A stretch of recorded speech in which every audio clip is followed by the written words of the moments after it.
I do want it noted that regardless of everything, I was actually on time for this, which for me is a big deal because normally we're a little bit late, running a little bit behind, a little all over the place. Either way, just here to talk shop. Mostly talk to myself because let's be real here. With it being the night it is, Star Wars The Bad Batch being more of a niche thing for Star Wars fans and something that people can kind of enjoy on a more casual basis because this is an animated series. This isn't The Mandalorian. This isn't Ahsoka. This isn't, Andor. This is going to be one of those huge things. More likely than not, I'm going to be hanging out with me. And that's completely fine. That on top of it, people are gonna be checking out Star Wars Theory because let's be real here. The dude's got a phenomenal channel, great opinions. I really like what he's got to say. A lot of good stuff. But if you be sure to hang out with us, be sure to like, comment, dislike, subscribe, any of that good stuff. If you decide to pop on in, I'm just gonna kind of let the videos play as they roll. Keep hitting that refresh button as we get closer and closer to that moment in time because we're going to be here for a minute.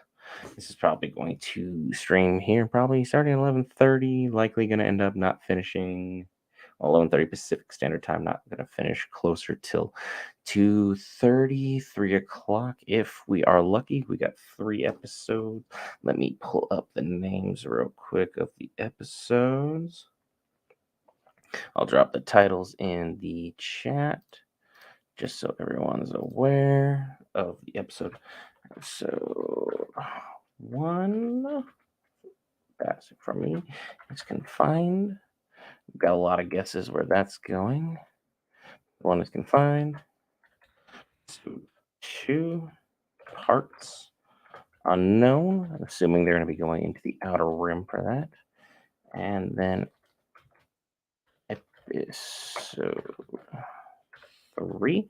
I'm spell checking everything here. We have Shadows of Tantus. And Tantus, for those that don't know, is a operational area for the Empire where they house all of their secret experiments that Palpatine's got working on. And I mean, most of his stuff that he never wants to have see the light of day, those are where they're gonna be. That's where all the cool kids are gonna go. That's where everyone's gonna hang out.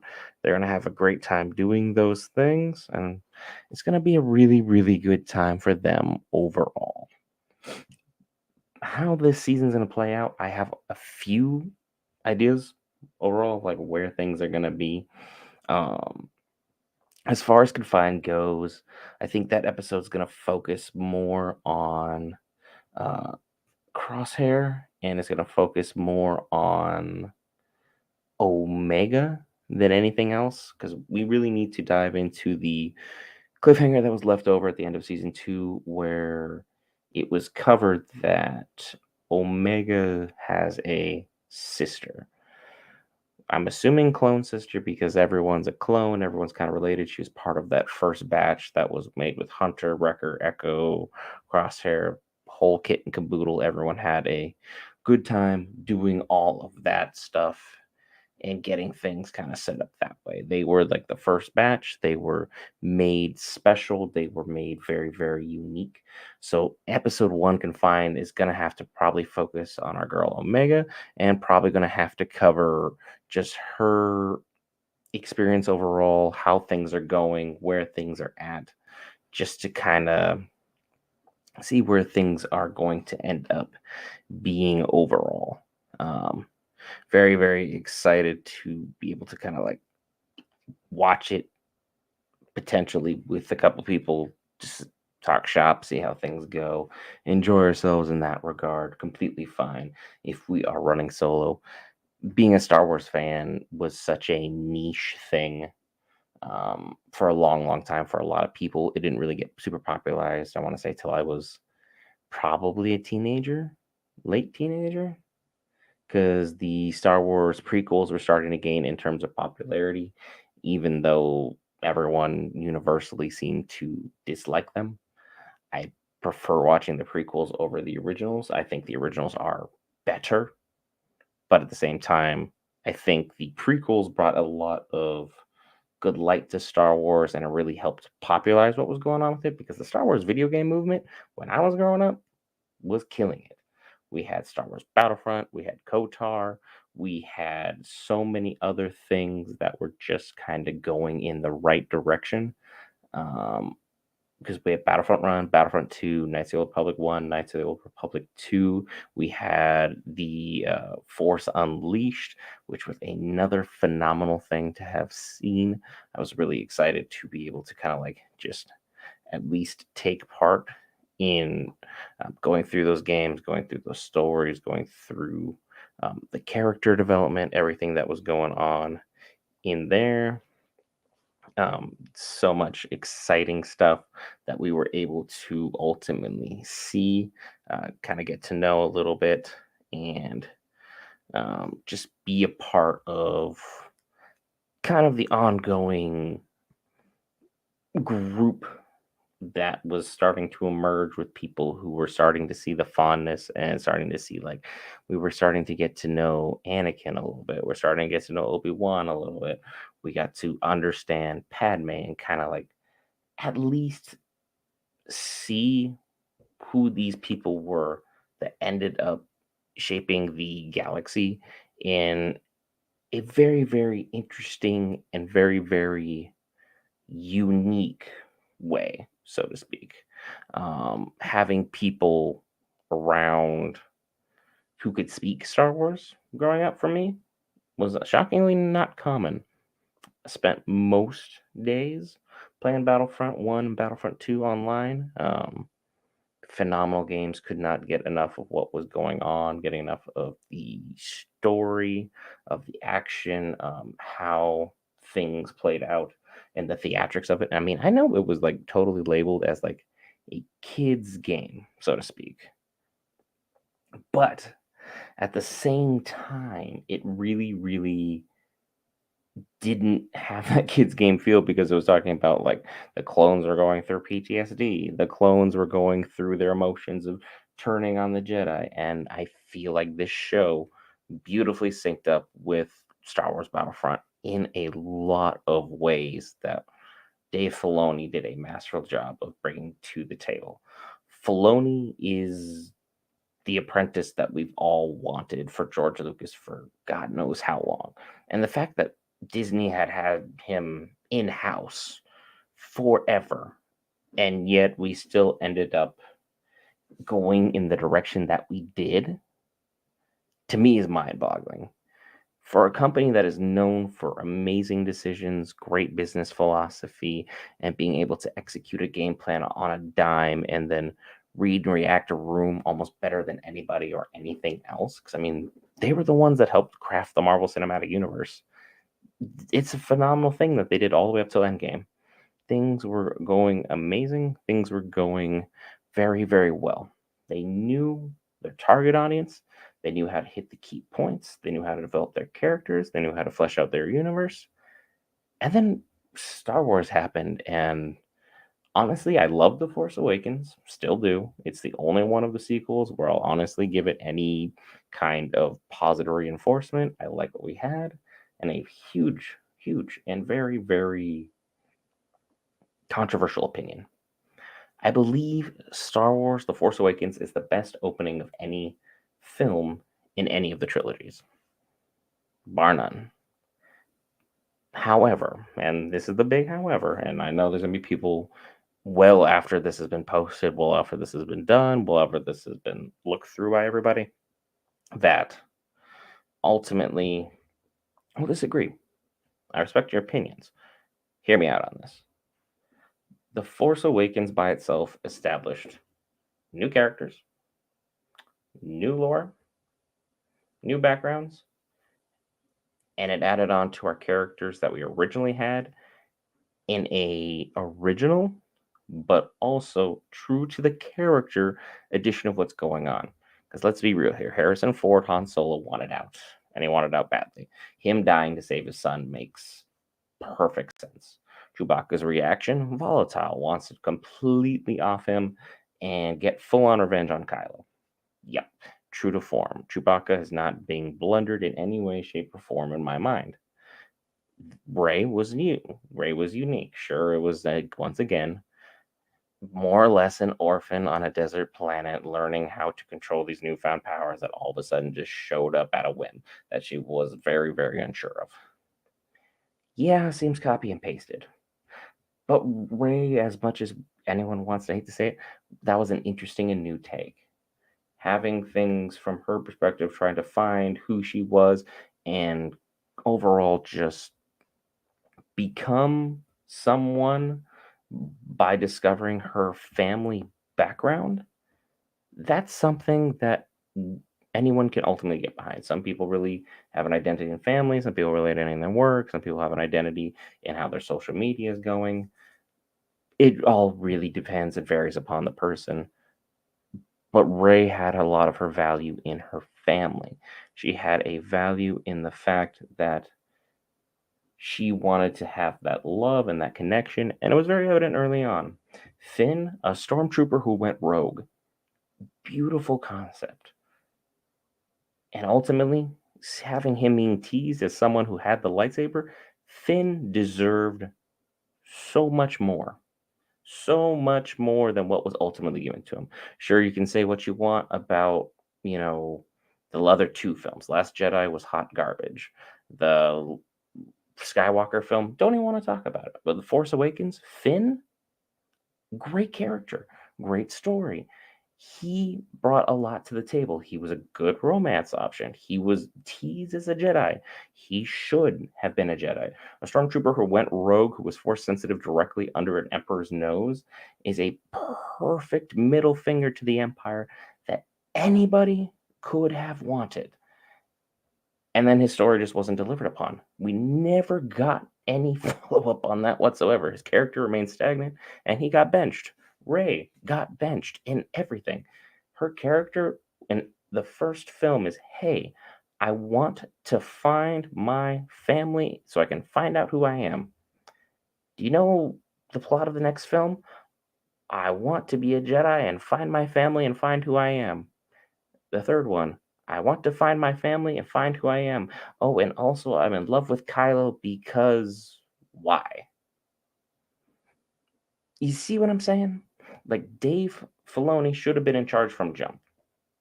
A company like Disney, as well thought out, as brilliant as they are, as successful as they are, as good as they are at running a business, the fact that they couldn't get this product delivered is shocking to me. Because if I'm just spitballing here, but if I had $5 billion to spend and I buy something that I believe has some significant value, maybe, just maybe, I'm gonna have a concrete plan of where I want to go with this. You know what I'm saying? It doesn't need to be the world's sexiest plan. It doesn't need to be the most exciting plan, but it needs to make sense. Because look, Iron Man, say what you will, was a good film. Everyone has this nostalgic factor to it, pretending it's like one of the greatest things that's ever been made. Sure, it set a pretty good archetype, but it wasn't really mind blowing when you go back and look at it now. Captain America, the first one, was kind of slow and kind of boring. And Cap, for all intents and purposes, was just straight up war propaganda. He was kind of boring. There's nothing really exciting about him. The first Thor film, he was just a roided up jock in space. Exciting, I guess. And then everything continued on and on and on. And then Avengers hit. And I don't know what specifically changed about the formula, but it flipped the script. Things changed, things evolved. And now all of a sudden it went from, hey, these are some decent films. No one's having a bad time in the box office to, huh, that was amazing. I can't wait to go back and do it again. Wait, there's post-credit scenes? I need to stay here and watch this film for another 10 minutes and keep everybody in the staff waiting to clean this theater out so we can get the next batch of people in to come see this amazing film? They changed cinema for better or for worse. And it continued on a beautiful path until we got Endgame. They had their story written, their story continued, and sure, we had a couple duds like Thor 2, or we had I think Guardians 2 personally was a dud, but that's not a popular opinion because Guardians 3 though, man, that was great. That was phenomenal. Watched that back on the flight from Japan a couple months ago. Phenomenal. Could not have liked that film any better than I did. But you think with something like Star Wars, where you have books, you have comics, you have video games, you have lore already built, you have status already built up, things already set in place to make this a successful franchise, something that can continue to learn, continue to grow, and just get better and better and better. But you spent $5 billion for nothing. You spent it to bench it. You spent it to waste it. You spent it for a terrible investment. And then this guy in a cowboy hat who's been in your company this entire time is like, hey, don't worry, I got this animated series. I can do this thing. The next thing you know, he finished up the Clone Wars, and he did a phenomenal job finishing up the Clone Wars. I know he started it when it was Disney under a whole different, well, before, well, pre Disney, but at the same time, just continued on like nothing mattered. Didn't hit us hit any kind of a hitch, any kind of a problem. He just kept on pushing. Worked brilliantly. Great job on his behalf. Then he gets tapped to start doing some extra projects, something to help out with John Favreau, because Favreau's like, look, I know some of the lore, I know a lot of stuff going on in the background, but I need a lore guy. I need someone who really knows this product, who really understands this product, who can really push things in a more positive direction. Give me just kind of a background, flesh me out on this. Where's Star Wars supposed to be? Where is it supposed to go? And The Mandalorian was born. Season 1 and season 2 were hits. No one can say anything else about it. Season 3 seems to kind of lost its way, but Star Wars has kind of been on this thing ever since. It's just doing a wave. It has been going up, it's been going down. It's been something that ultimately we all wish it was going this direction. Everyone wants to go up, everyone wants good product. There's no one who's going to sit here and say, oh, I want DC to suck, or I want Marvel to suck, or I want Star Wars to suck, or Star Trek to suck. We all want every great geek franchise to be great. You know why? I want to watch that stuff. Those are the things I'm interested in. Those are the things I'm passionate about. Those are the things I want to enjoy. And having stuff like that around makes for great talking points, even if it's me sitting here talking to one person or two people, or me just talking to myself like I am an absolute lunatic. But isn't that really what streaming is? You're just talking to yourself, and occasionally someone will leave a comment and be like, look, you're a little nuts, but you're the kind of nuts I can hang out with. Pause if needed. But you're the kind of person that I would want to talk to, get to know, kind of just hang out with, talk geek, talk shop. Because look, I'm open for these conversation. I'm open for this dialogue. I'm open to seeing just where things go. And things with Star Wars need to continue to go in a positive direction for me. Because Andor, I think, was the best thing Star Wars has had. I know it's super divisive. I know people don't really like it the way that I do, but that show for me was brilliant writing, brilliant acting, brilliant storytelling. It had everything a good formula for success has, and I was absolutely keen on the product overall. Then moving forward and getting through to other stuff that we have seen, other stuff we've gotten to know. We were able to get another great show in Ahsoka, and I'm hoping Bad Batch continues to follow up in much the same way or much the same light. Something similar to push us to even greater heights. That's where you want to be with these shows. That's where you want to be with these things. You want everything to go in a great direction. It's always a great time to be a geek. Whether it's, you're into D&D, or you're into only pretty much gaming, or you're into um just checking out what is going on with the world in of itself. You want to be like a huge Witcher fan, or you want to be a huge Batman fan. Because I mean, look, I'll get out of the way here. Geek things galore, knickknacks, doodads, thingamabobs. I have a whole shelf basically dedicated to Dragon Ball Z, Lord of the Rings, Marvel's Avengers, Patriots because I'm a sports fan. We have Star Wars on two shelves over here. I can figure out how to point eventually. Jujutsu Kaisen. We have DC with Deathstroke's mask. We have The Witcher. We have Deadpool over here. We got Naruto here. We got Game of Thrones over there. And we even have some House of the Dragon sneaking in because it's the same universe.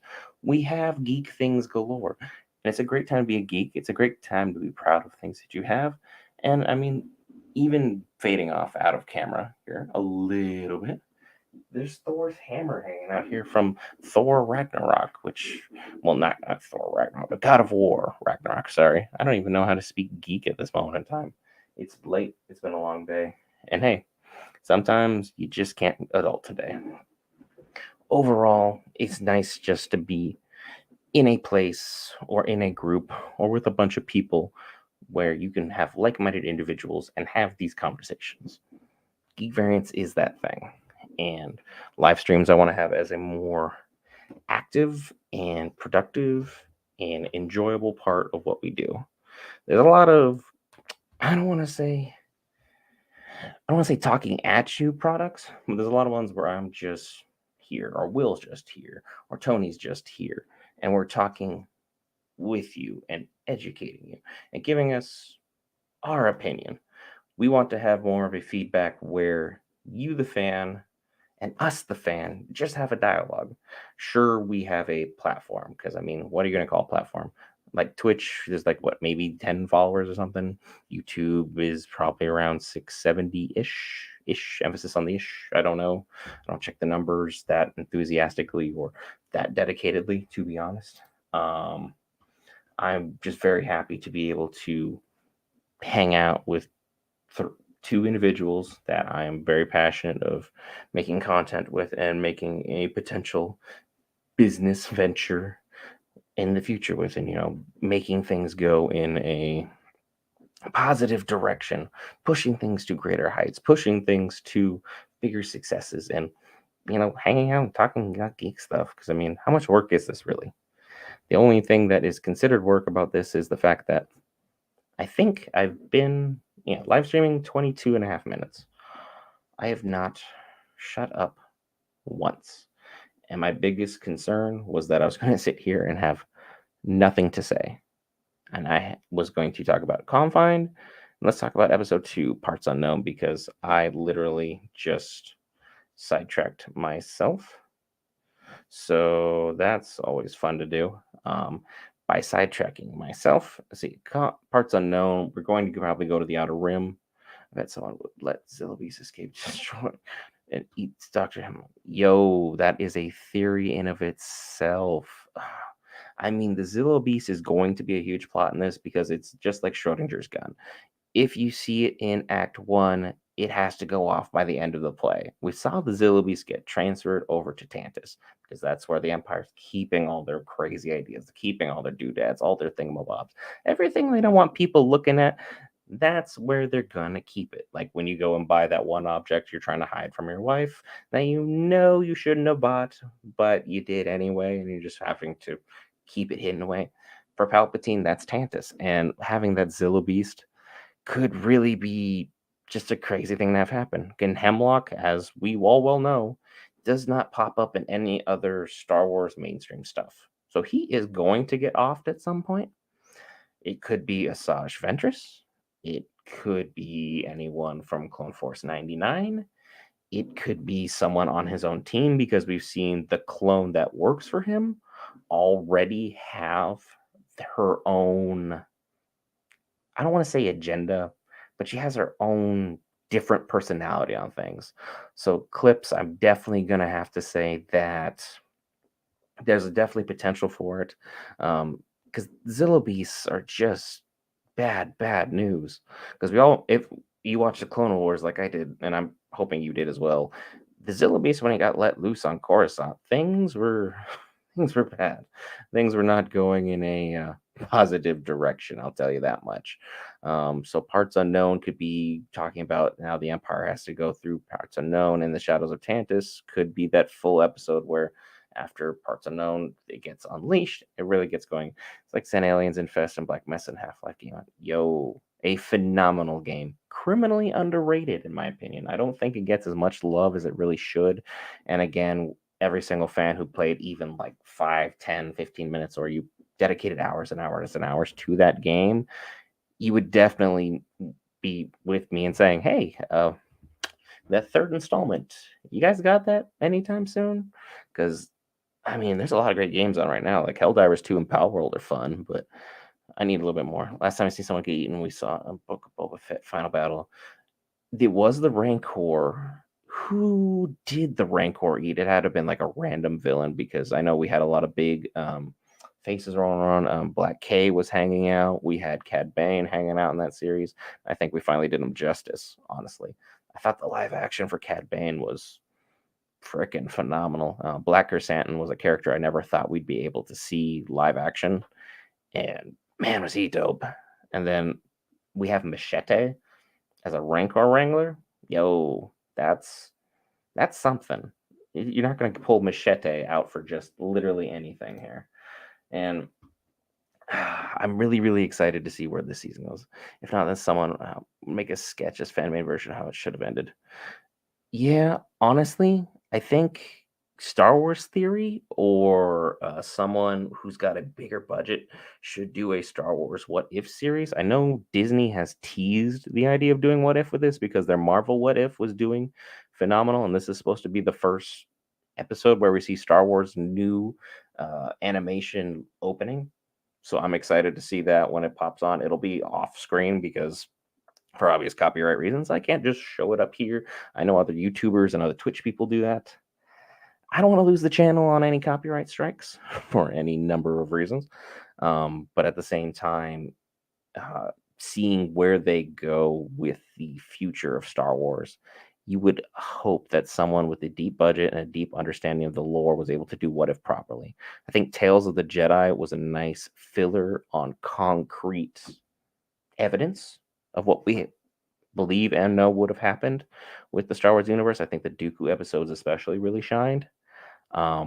But seeing how they could handle other things like, hey, what if well, I'm not gonna say what if Qui-Gon raised Anakin because we know how that turns out. What if Count Dooku was Anakin's master? See how that would have played out. Would he have been able to handle him? Would he have been able to keep him from the light? Would he push him to the dark? Would those two together have been able to overpower Palpatine? Like these are things to think about. What if Obi-Wan told the Jedi everything Dooku told him? Like there's just two things right there. I know both prequels, but those are things that What If could have covered better. What if Lando tried running a full rebellion on the Empire before everything went, absolutely crazy in episode 5 now? That could have been something they could have covered. What if Luke ended up killing Kylo Ren? That's something that could have been covered. There are things out there and things to discuss that people need to, at least for me, at least, address at some moment in time. And for me, not having that at that moment in time kind of feels like a little bit of a letdown, just me personally. Because Marvel just jumped the gun immediately. Their What If series, Chef's Kiss, loved it. It was phenomenal throughout. I couldn't have had a better time. I couldn't have had a better situation with that. We have all the episodes covered on the YouTube channel. I know we're simultaneously streaming here on Twitch and on YouTube. Don't know who's hanging out from where. Be sure to sound off. All opinions are always welcome. Look, we're just here to have dialogue. We're here to enjoy some Star Wars. And if you got any other things geek you just want to talk about, we're here. I'm just waiting ultimately till we get this episode to drop, slapping that refresh button till we get some answers. Just need to get some more episodes here, people. Very excited. I don't know how long season 3 has officially dropped. Looks like 33 minutes for episode 1. I'll drop timestamps starting episode 1.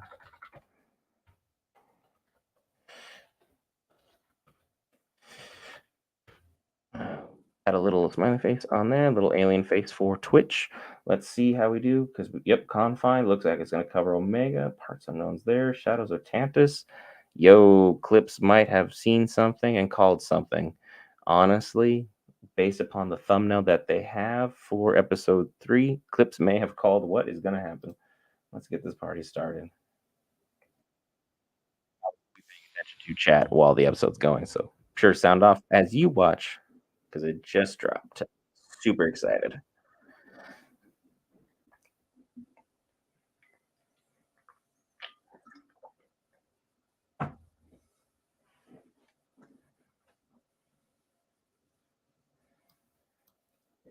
Also, I forgot how much I hate Sid for her betrayal. Was not emotionally ready for that. Hurt far more than it should have as an adult, even though it was foreshadowed early on in season 2 during the little racing episode that Tech won and now we're missing him.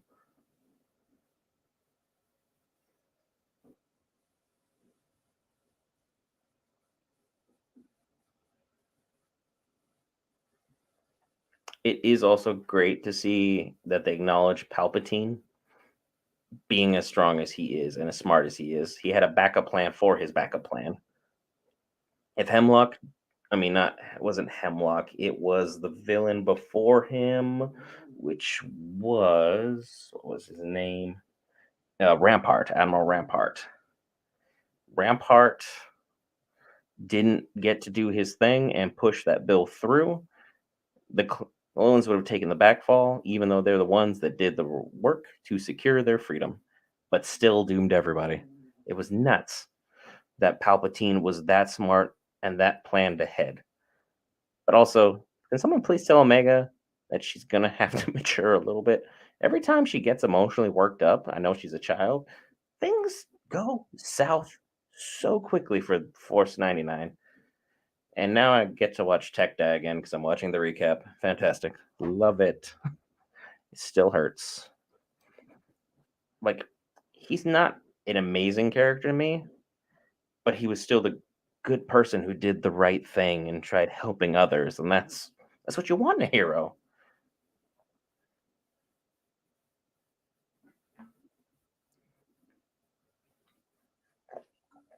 Also, Hunter is definitely the dad who didn't want a dog, but the family came home with a dog, and now he loves the dog.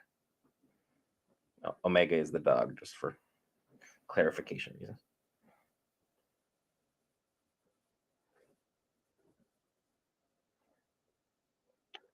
Also, I need to find a place where they're selling a great Jango Fett helmet. If anyone knows, please tell me. My collection needs to be updated. My Star Wars merch, just for many obvious reasons.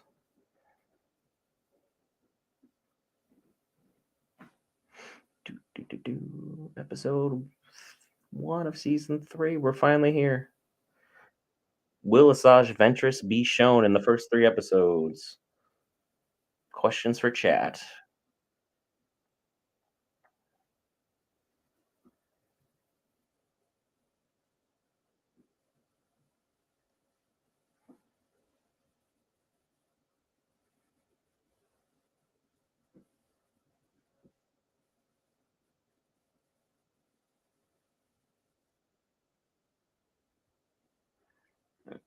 Are those clones or just regular troopers? Regular stormtroopers.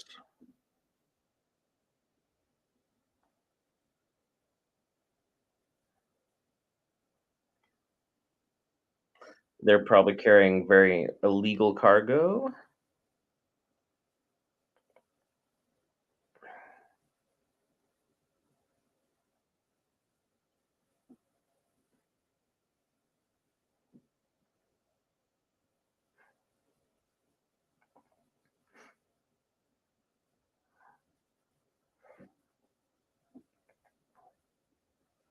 Mm.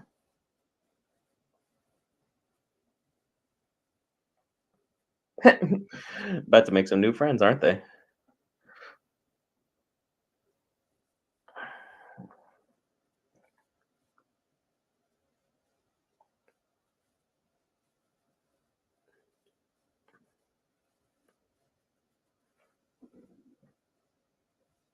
Nope, they're dead.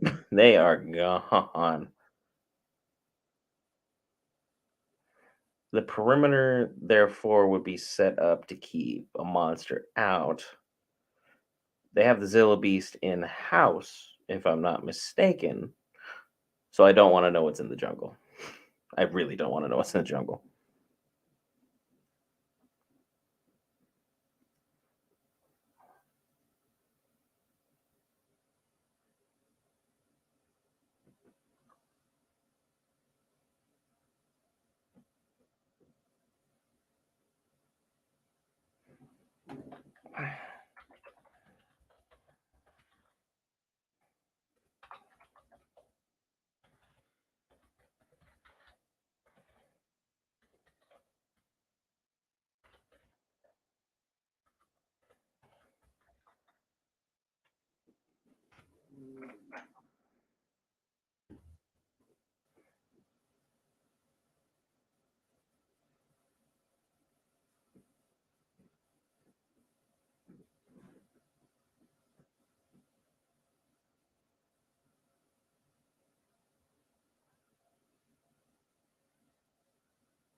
Interesting that they're draining her blood.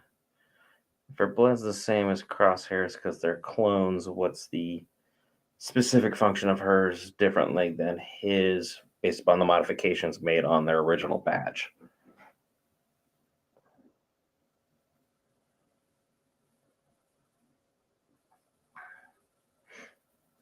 Stormtroopers are looking a lot more like the clones from the Commando video game.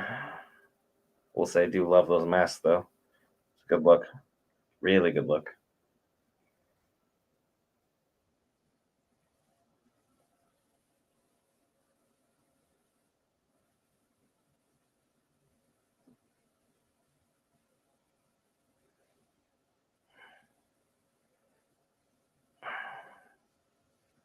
Well, they're trying to synthesize something with the blood. Some of it's pure, some of it isn't.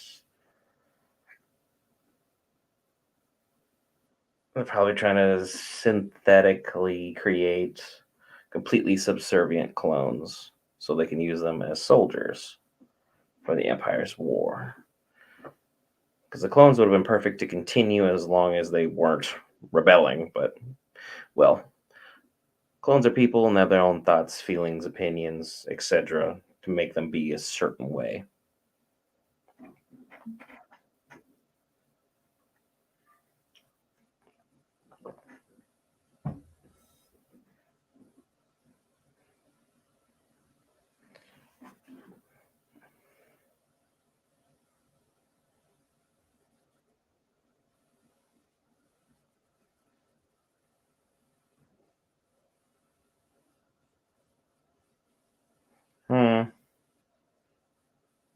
Who is she related to, or what is that blood going on? Lot to think about. Anyone got any opinions on it?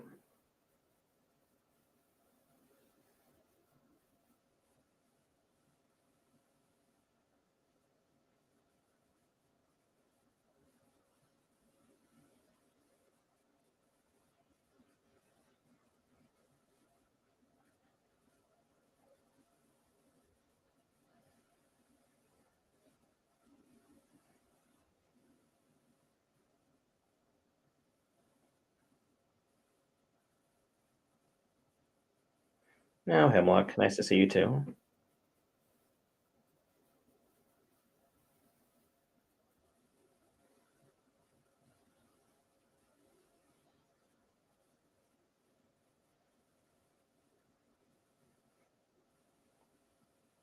Say what you will about Nala Say, she's at least looked after Omega. Why she's so keen on it, though, that's yet to be discovered.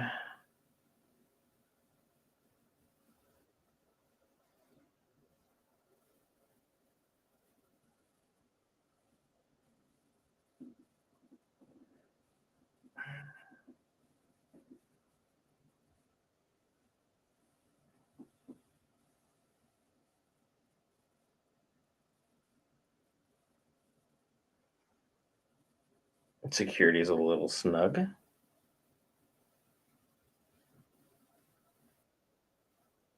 Very snug.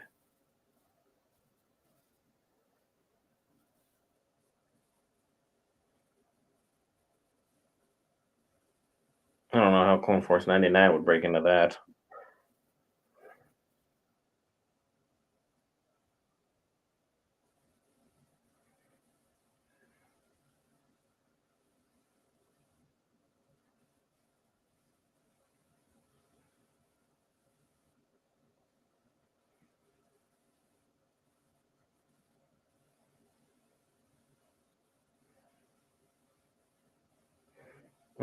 Mm,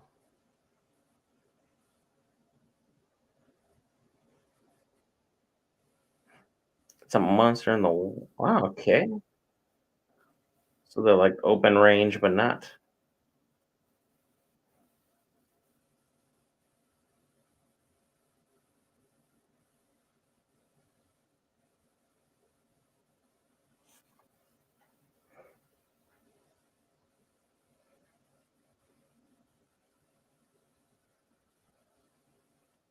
Oh my god, you're trying to feed a monster your regular food.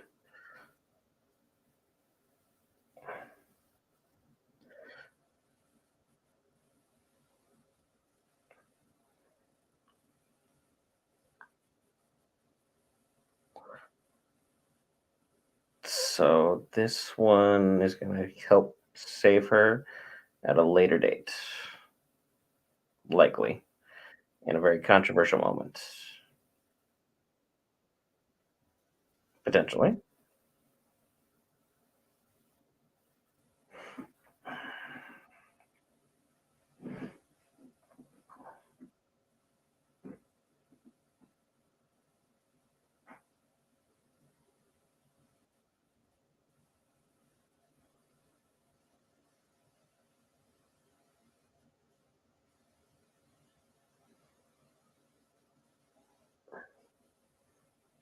The clones are slumping worse than me after like an 84-hour work week.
I mean, after I've been betraying everybody, yeah, probably.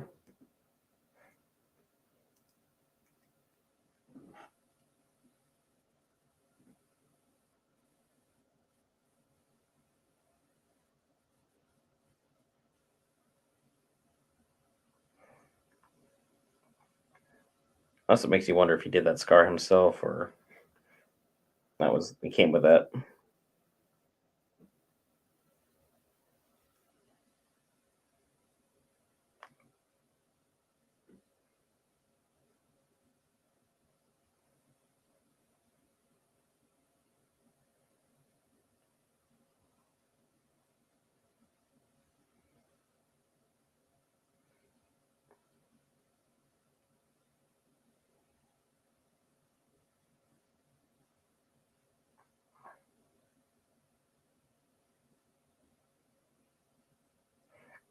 No matter how tight a prison is, everyone's always got a shiv.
Mm-mm.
Process has been going on for a while now.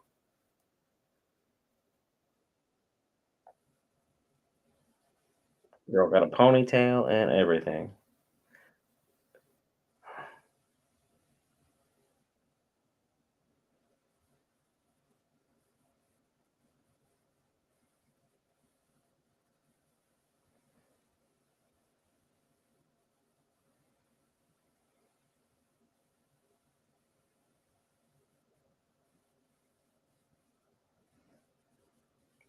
That is a pretty significant injury.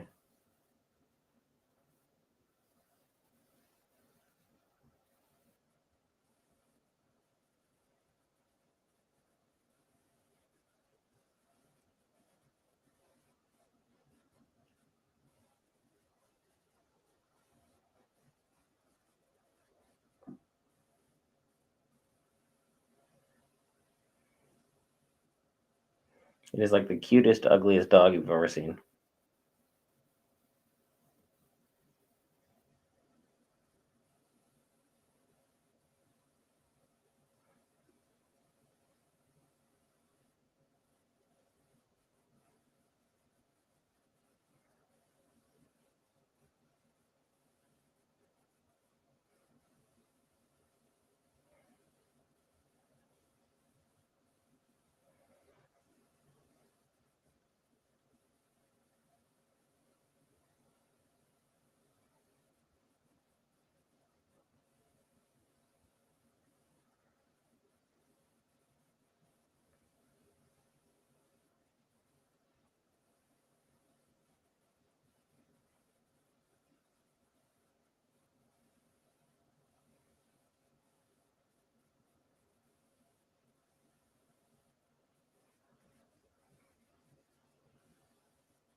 You think at some point she would have like broken through to this guy, but again, Crosshair's programming is seems difficult.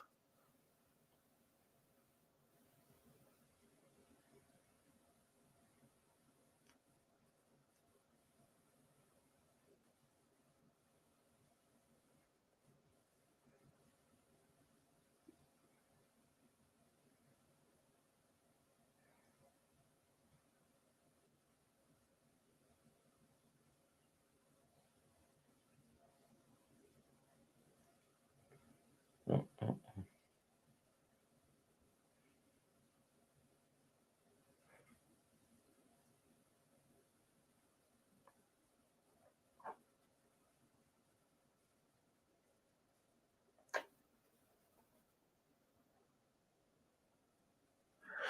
Where are they pulling all these clones from?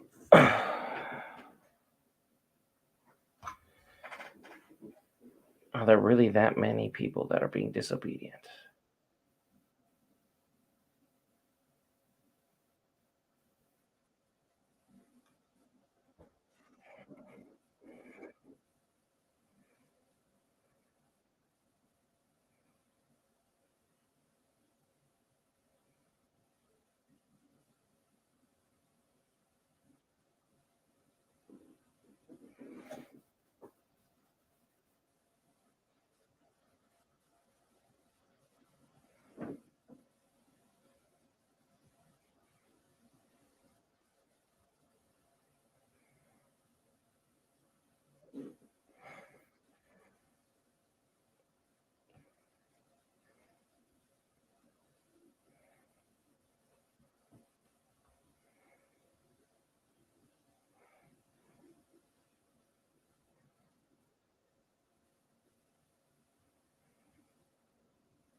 Mm-mm.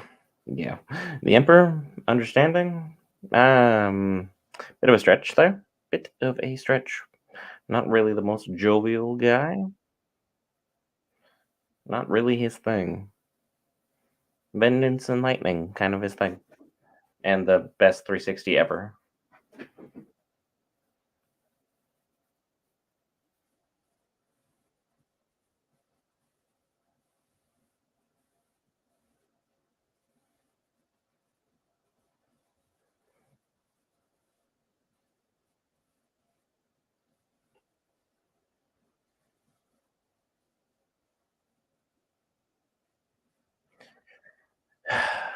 Carried on with plot of season 2. Omega decides to be emotional and causes problems. What else is new? What else is new?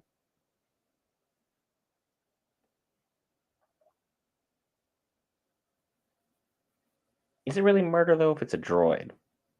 Just asking for the people in the back. Do droids have souls?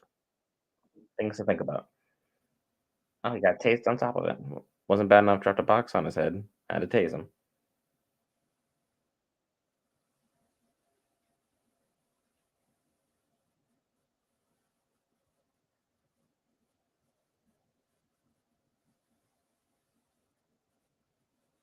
Mm,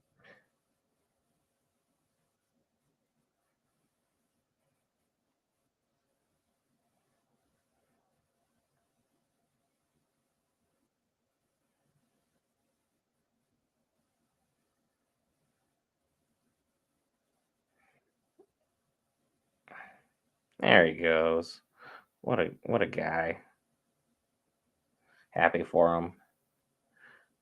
He loved to see it.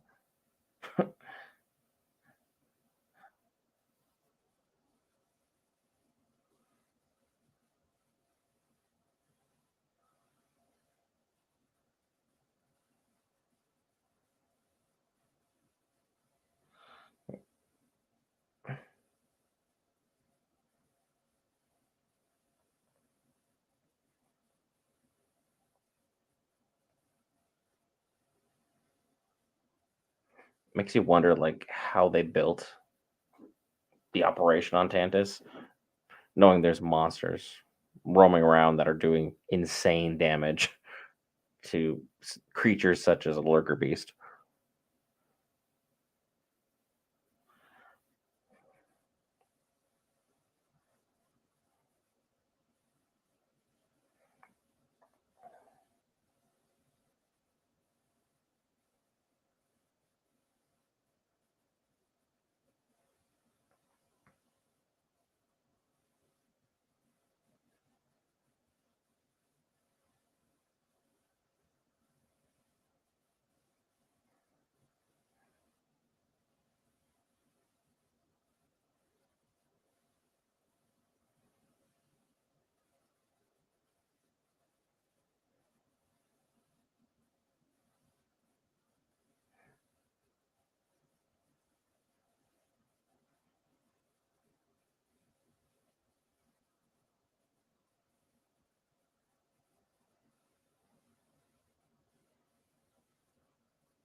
Yo, Hemlock coming in clutch.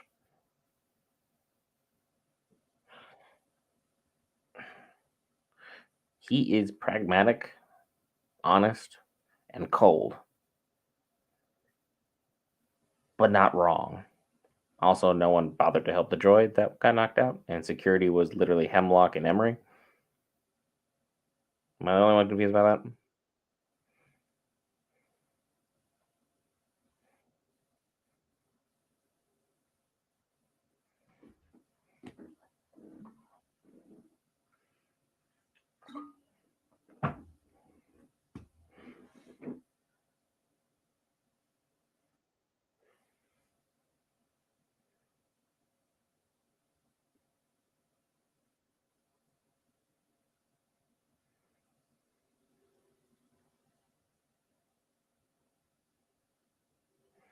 Still haven't shown Clone Force 99 the entirety of this episode, so a little concerned by that.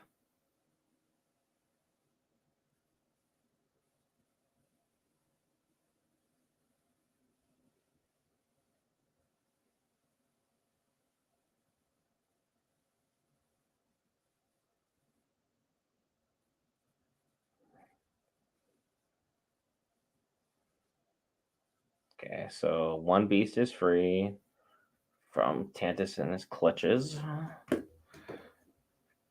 Okay. So that's episode one, Confined. We just finished that up. Anyone in chat want to discuss that episode? Or do we need a little bit more time to kind of assess things? I might be just literally talking to myself as well. So that's entirely possible that we are riding solo for that.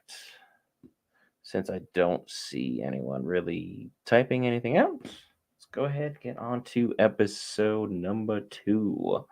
See where we're going to be at.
So the guy involved with the spice is popping up.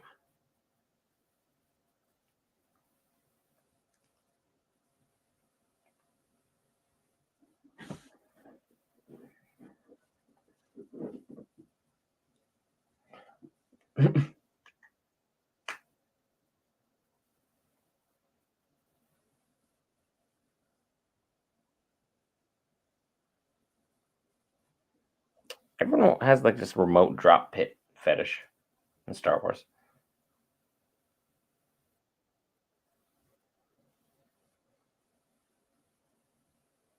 Okay. Force 99 finally showing up.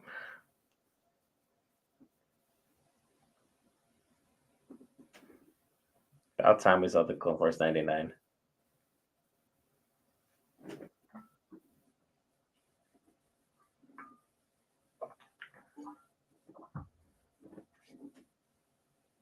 Nah,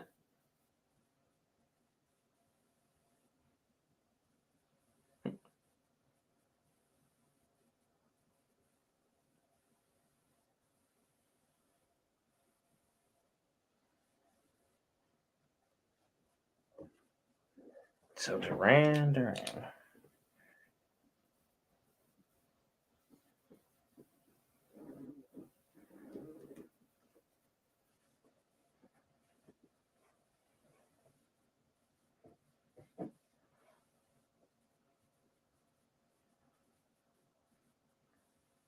They're desperate, desperate.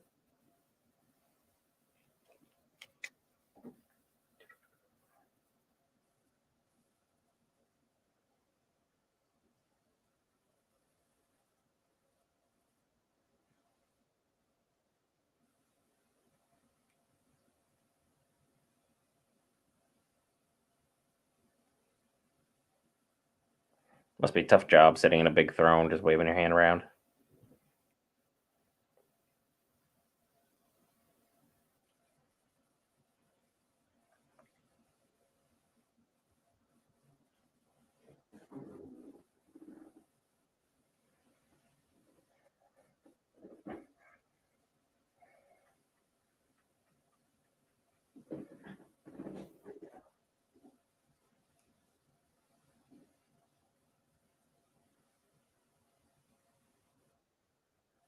Tossed him his horn back and everything. Best of friends, huh? Best of friends.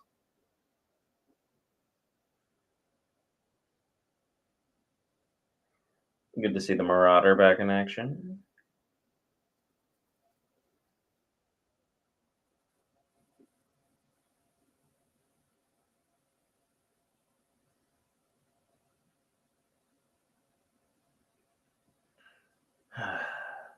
Echo's goggles. I mean, Tech's goggles. My goodness. And then Omega. They're dull.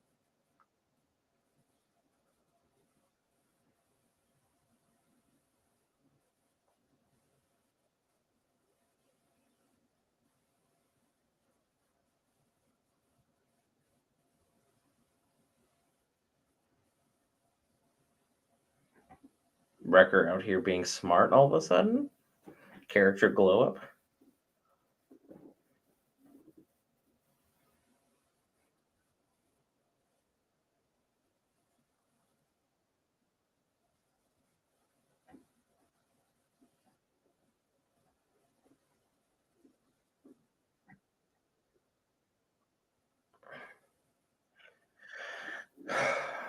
Storming a place like Tantus. Backup.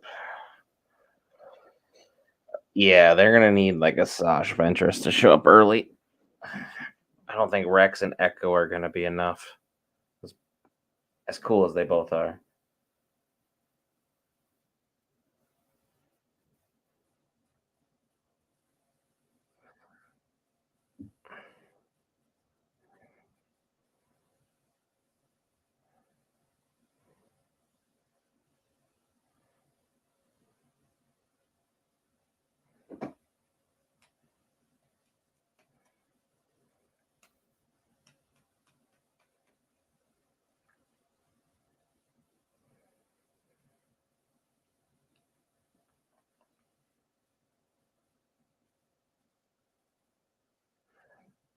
What is that? Used to be.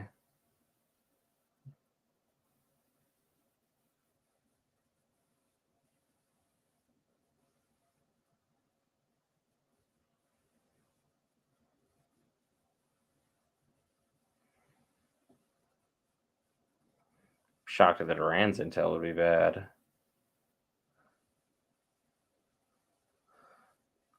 Wonder if this is a test. See if they can make it back.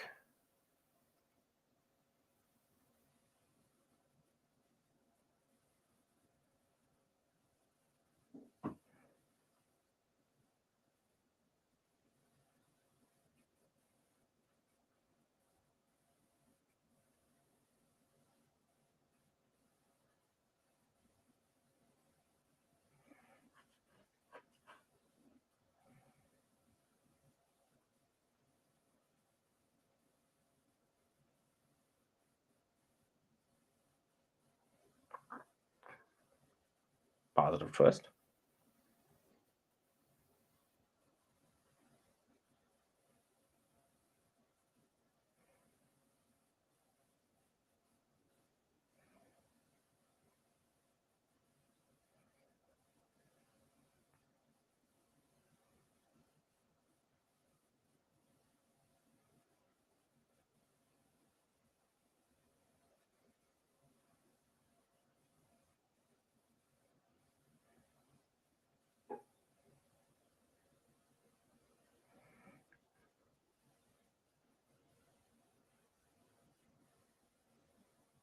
Don't touch the vines. What do you mean don't touch the vines? What what's gonna happen if you touch the vines?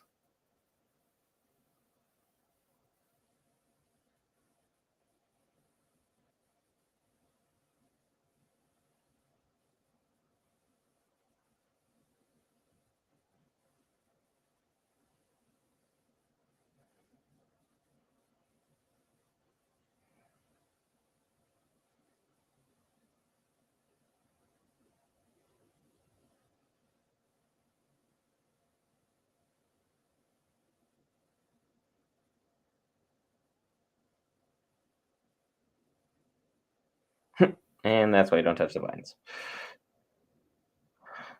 What is that attached to? What is that attached to?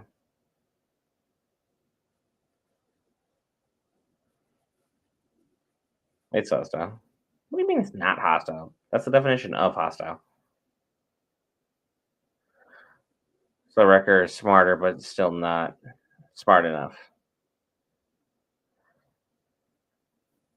Because it looks like something you would have ran into on like Dathomir, but whatever this planet is.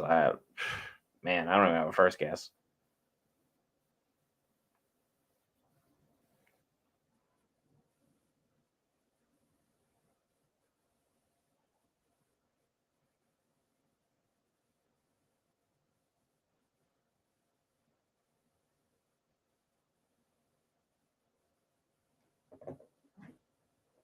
Hmm, that means you, Wrecker. Stop touching anything.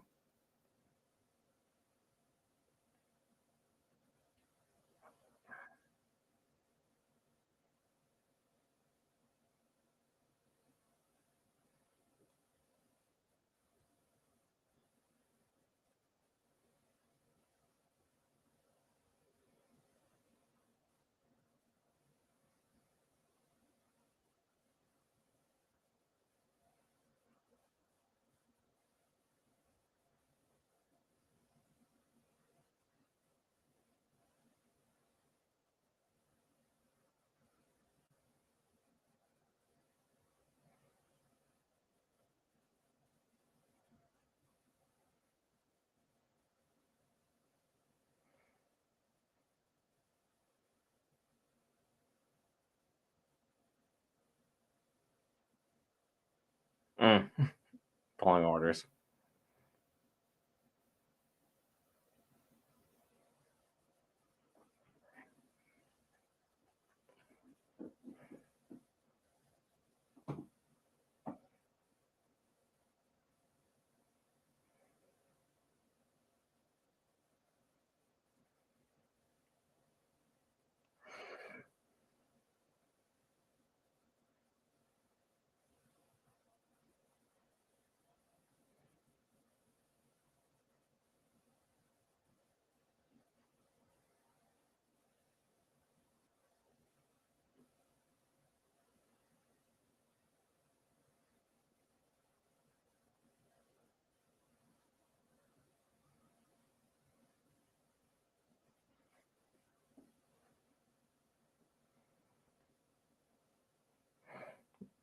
Sometimes you need a kid's optimism on things.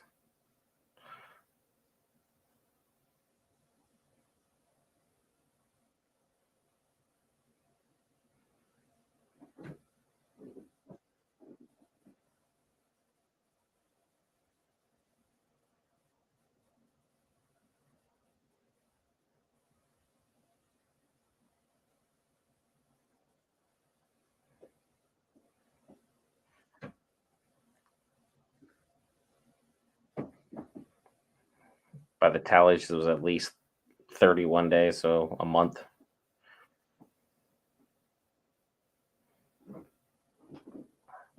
10, 20, 30, 40, 50. More like 2 months. My math sucks, especially when it's 12:44 a.m.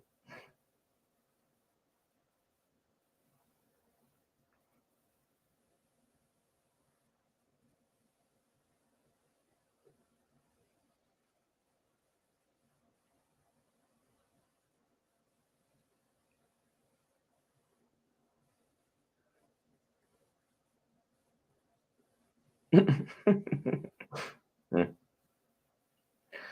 So much for every clone looking like Jango Fett, though. They really have strayed from that as much as possible. That being said, I think it's a nice touch. As much as I think Jango Fett is probably one of the most BA bounty hunters the galaxy's ever known. Period.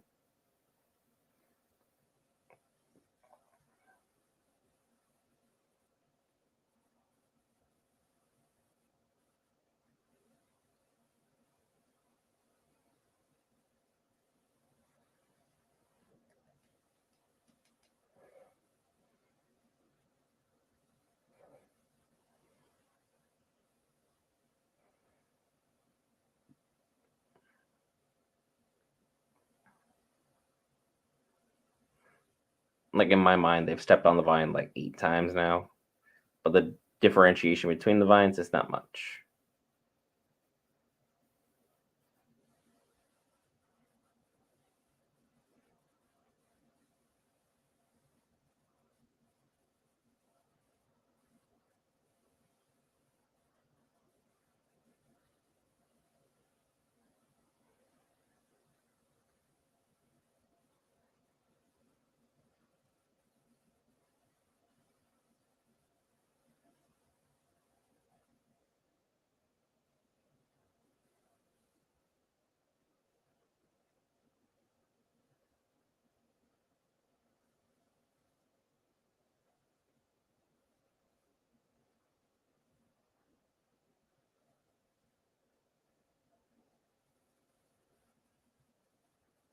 Now it knows you're there.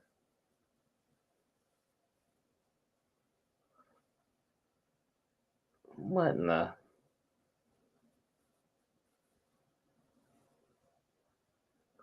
Those things are terrifying.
Mm, I think they're going to be the two new stowaways.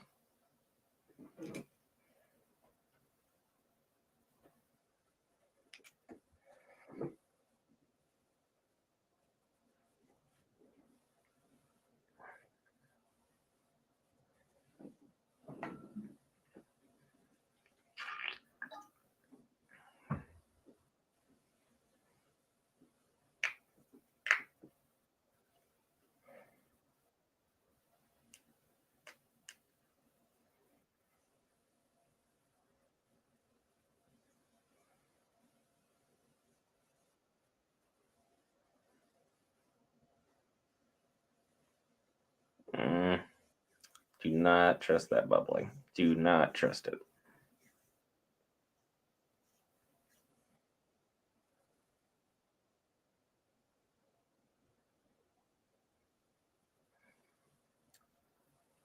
And that's gone.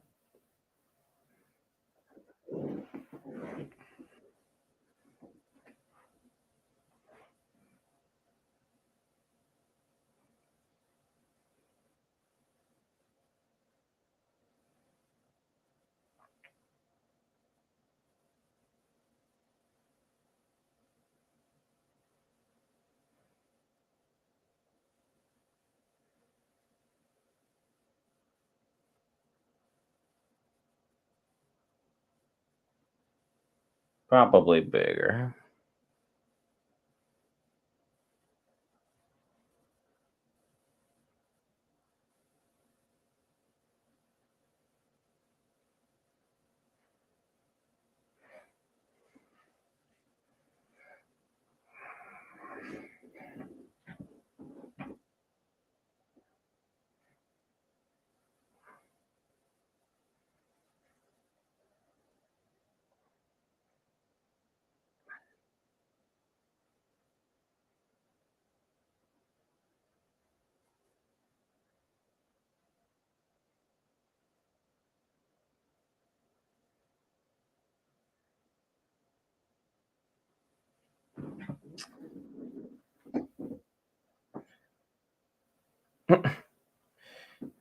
Everyone in this galaxy just seems to know how to like break things open.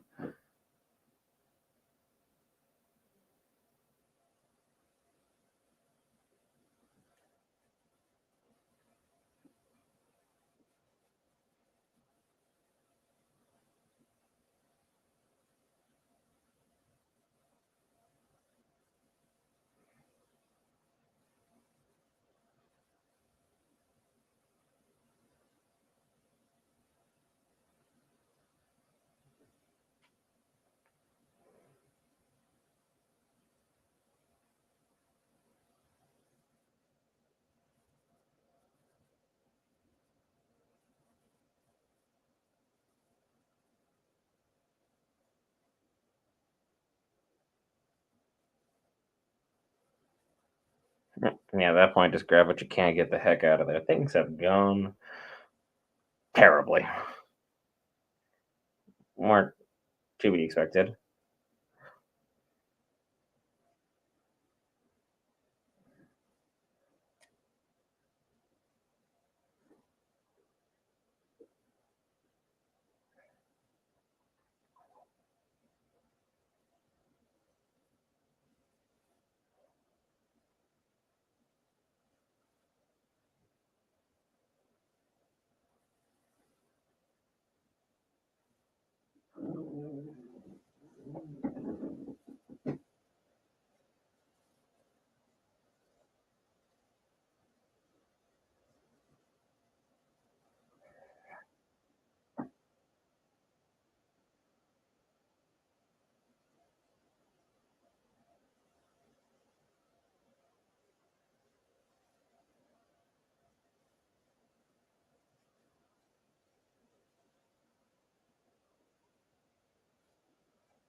Thank goodness someone blew up the roof.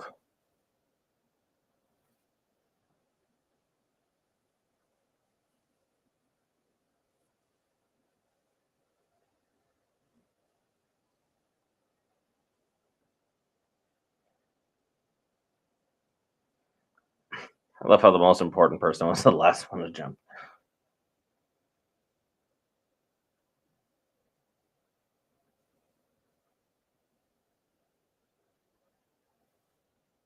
Oh, oh no.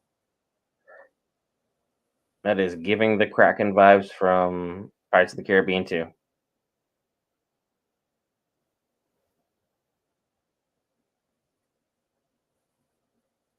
That'll do it. There you go. Merry Christmas.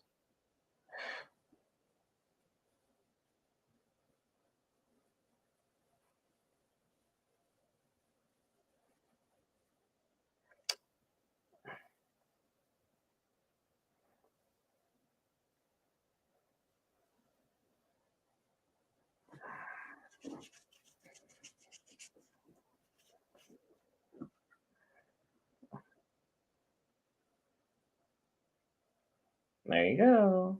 Eat up, buddy.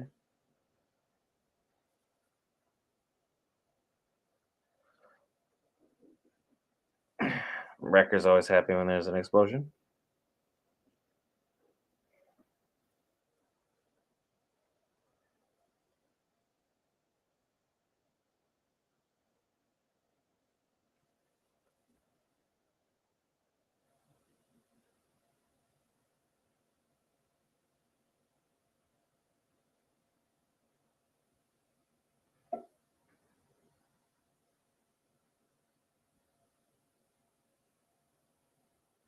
Hmm. He's trying to be happy, but he can't be.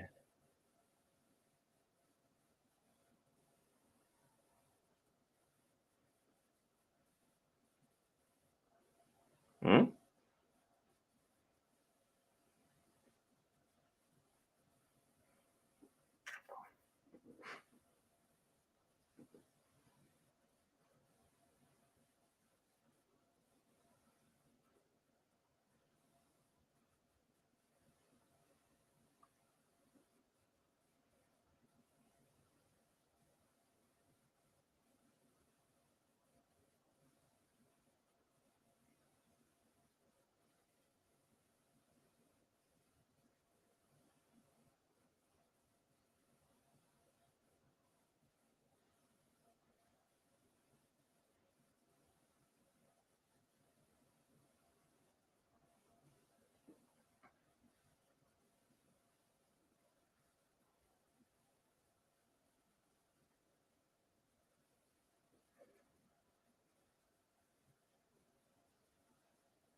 Yep. Hunter's definitely the dad that didn't want the dog, but then got the dog and now loves all dogs.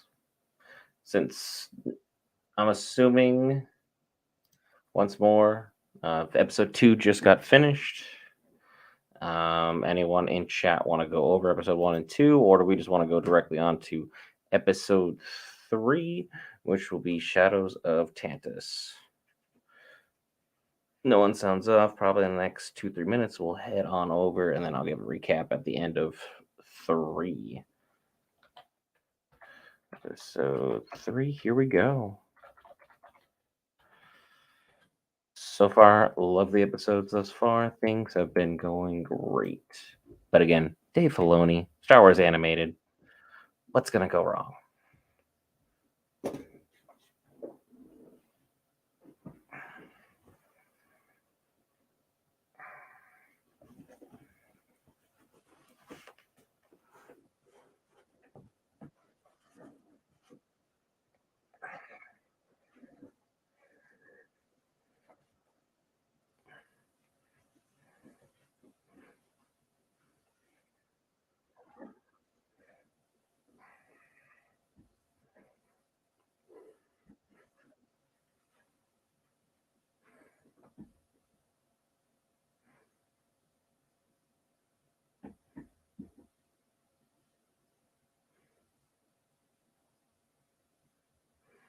All right, episode 3 finally started. Shadows of Tantus.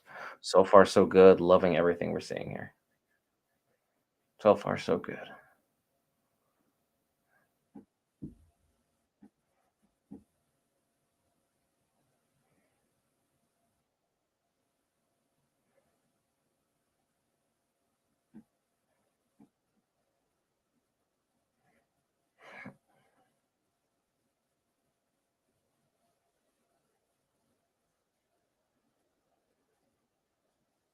That guy or that thing is new, unless that's Hemlock and they just gave him a cool helmet. There was not a black helmeted trooper in the last 2 episodes that was inside of Tantus,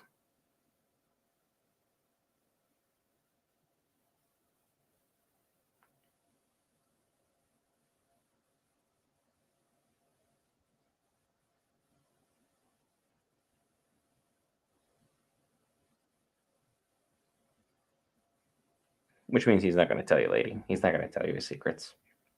No way. Absolutely not.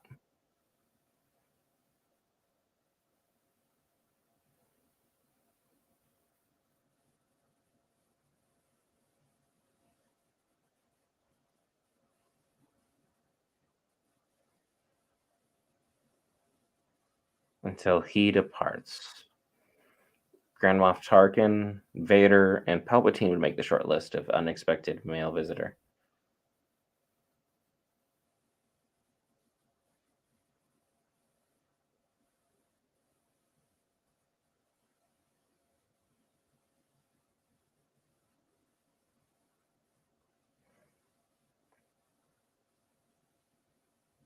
Escort his vessel, some of Grand.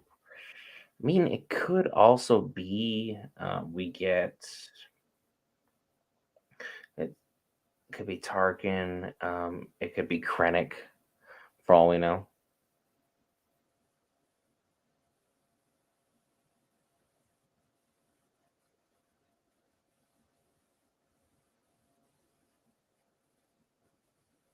No, of course, Project blah blah blah. We don't get the name of it.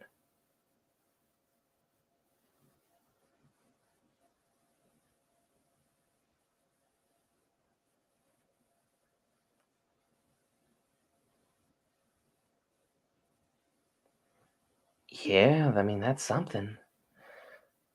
Now let's say for as evil as people trying to paint her, just a scientist who happened to be on the wrong side of history.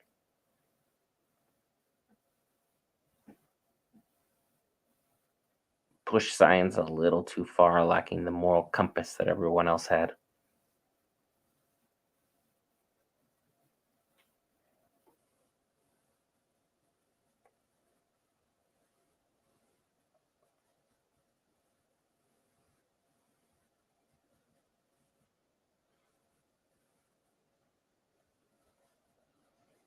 The security around this place has definitely been improved a lot in the last couple episodes.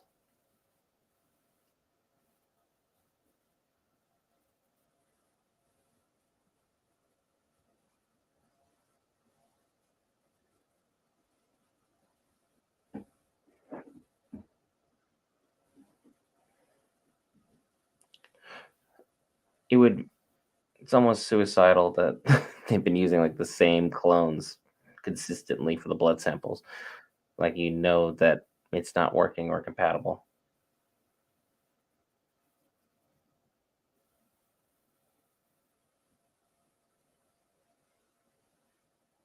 Just need to pry that loose and move on.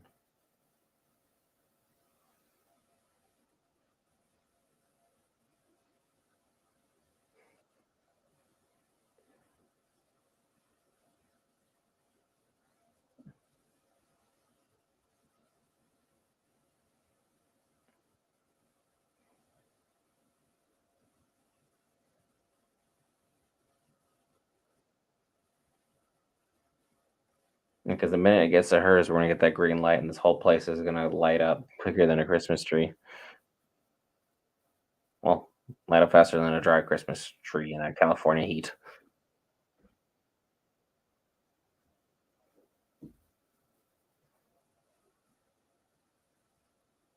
Four crafts, ominous music, shape of that craft, likely the Emperor, unless they send Tarkin to do the Emperor's dirty work. But that would be peculiar.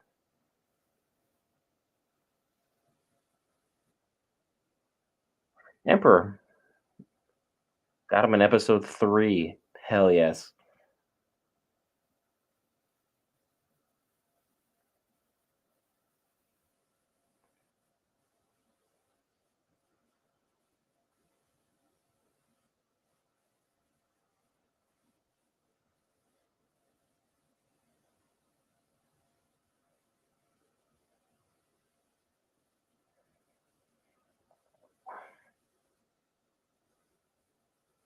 He left Vader at home, I guess.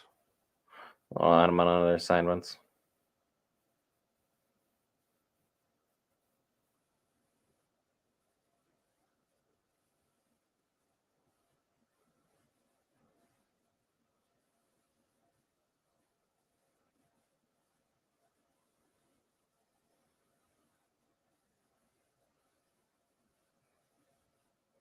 Hmm.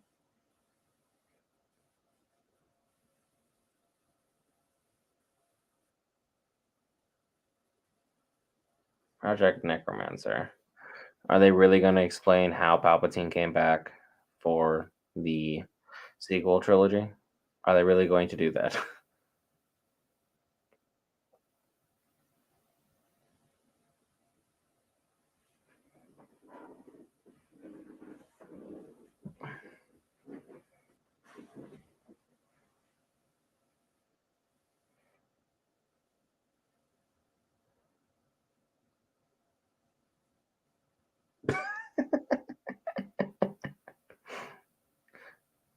One little kick and goodbye, droid.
Nice. Very nice.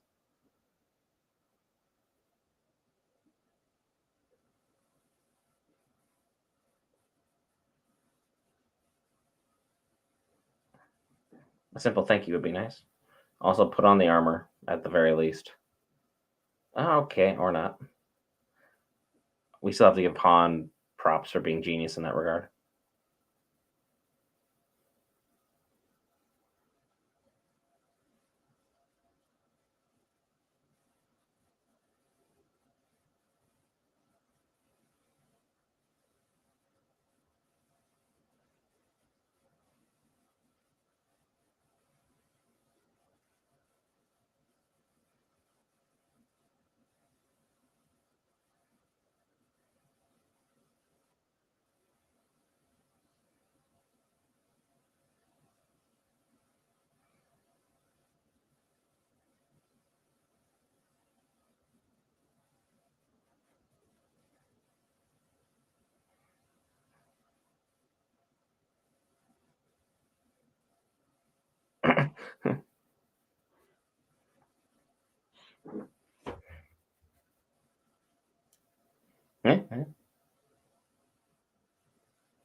Yeah, that's just we need a marksman with a shaky hand.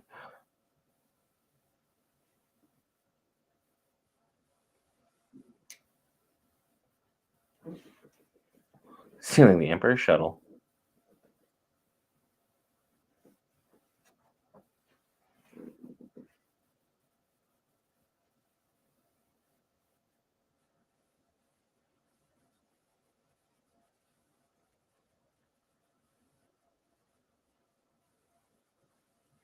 Gonna go through the animal pens, gonna sneak out the back the same way her friend did.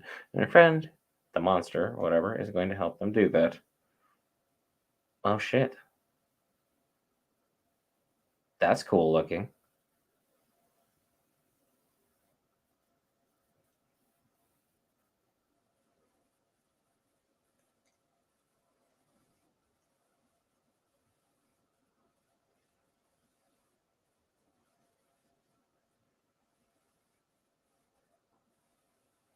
Midichlorian.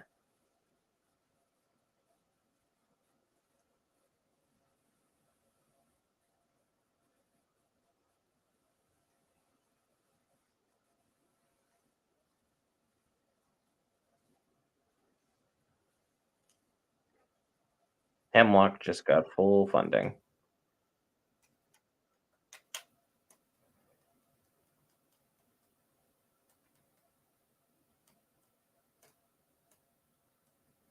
Is Emery really gonna be the one that's gonna be our whistleblower?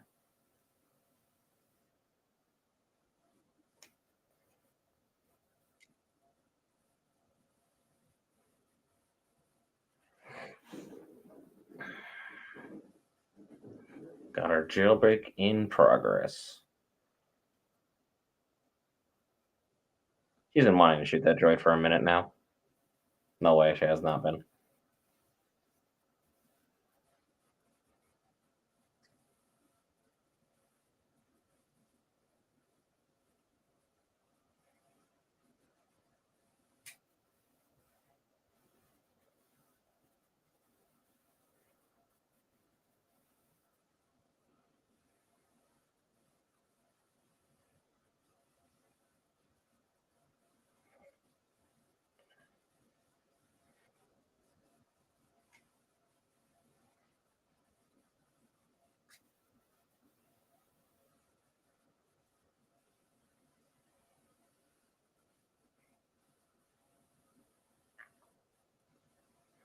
She's not a clone like them.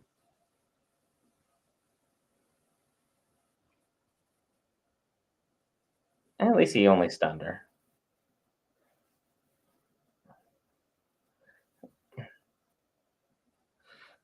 And run.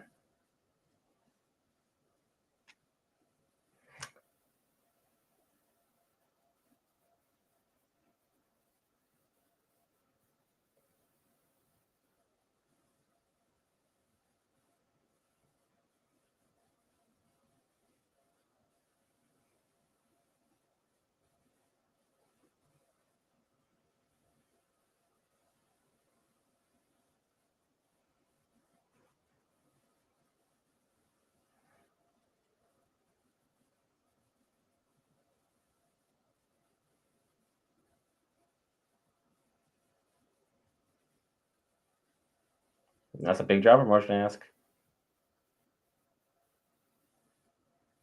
Wonder who's above him in terms of evil science. But this dude got funding.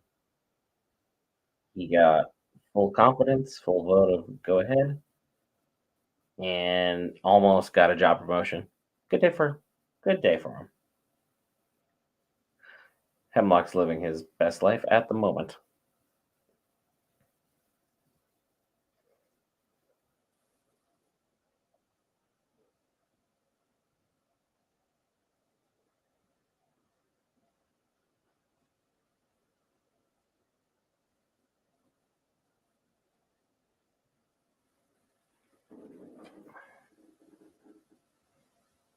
It's like for a kid, you should probably run a little faster.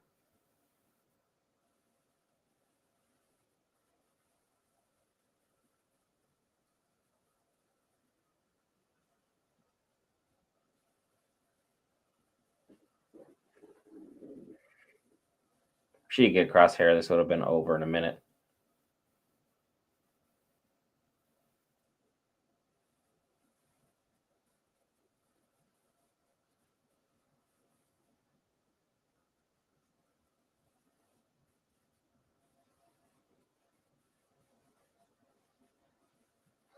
Oh boy. Now it's gonna be a dog hunt. This is phenomenal. First three episodes are opening with a bang.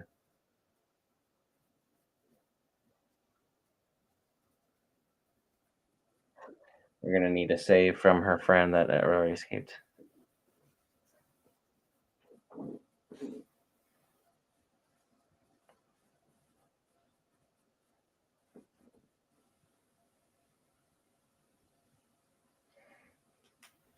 Emery Carr.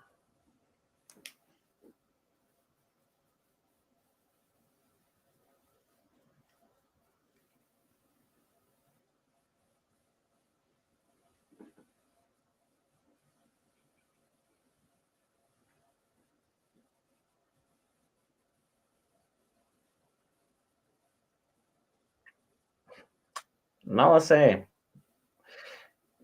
unspoken hero right now. Go figure.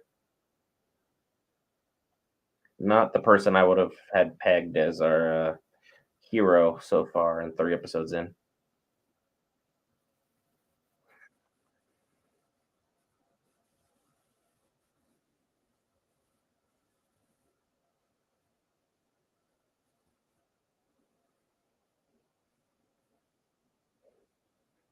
I mean, you could have shot them in the kennel with the gun, but I guess not.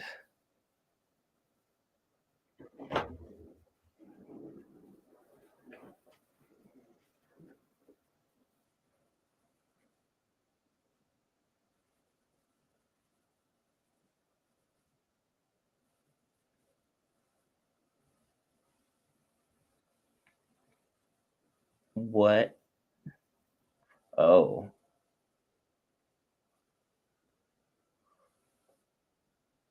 Oh my. I don't know what that is.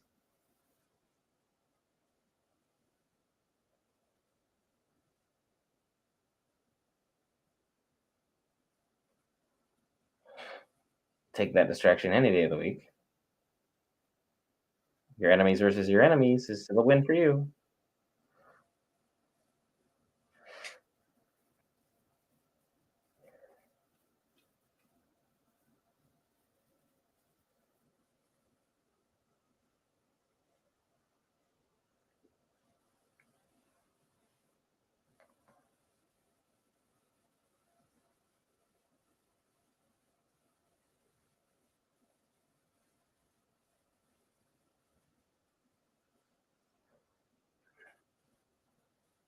Super close to Megas, blowing up the whole system.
Oh boy. Things are gonna get a little dicey.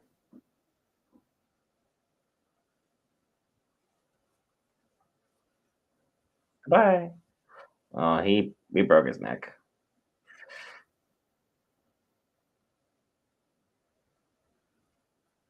When do you have time to teach him that?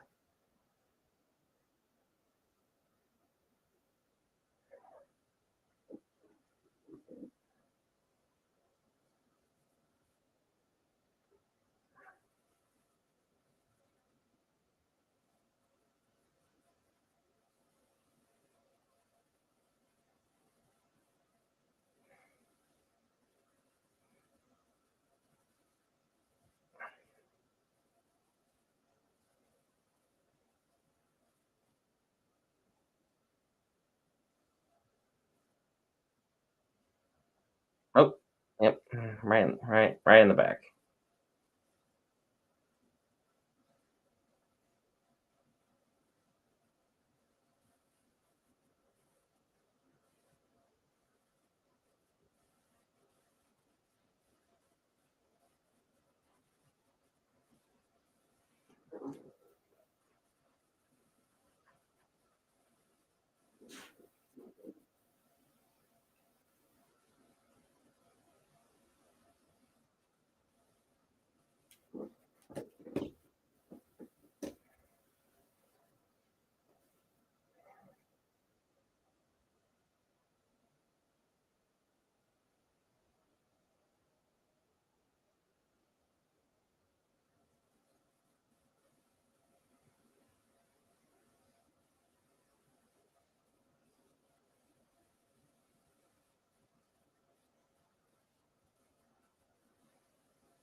Oh.